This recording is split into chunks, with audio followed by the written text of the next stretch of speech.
10 Russian families are on a recovery retreat after being reunited.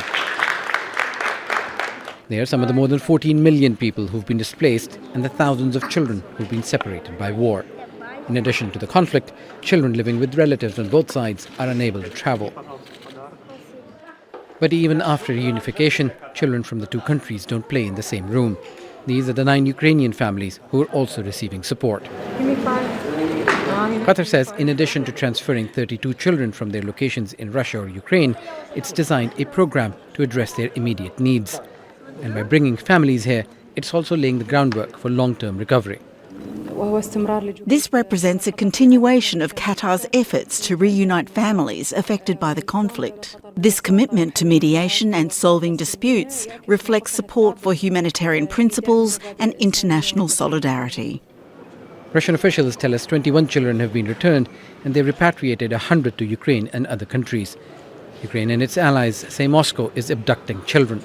Russia calls the condemnation and International Criminal Court's warrants for its leadership outrageous and unacceptable. There is the Convention on the Rights of the Child. There is the position of our President. In this regard, Qatar is an example of how it is possible to act not on the basis of myths or disinformation, but on the basis of the real state of affairs, by thoroughly understanding all details and to provide substantial, real, and not just verbal assistance.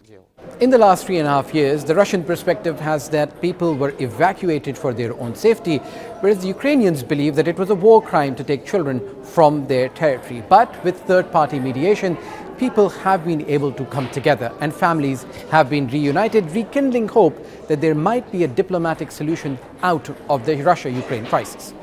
New possibilities, new connection between Ukrainian side and Russian side. The Ukrainian Commissioner for Human Rights is optimistic but has reservations.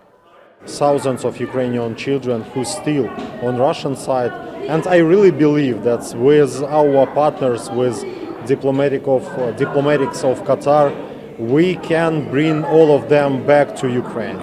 Your country's in big trouble. Wait a minute. No. You've done a lot of talking. The change of leadership in Washington has cast doubts on how much support Ukraine can expect and for how long.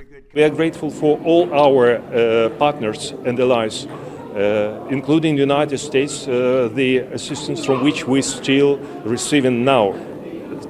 We will fight. We will never surrender.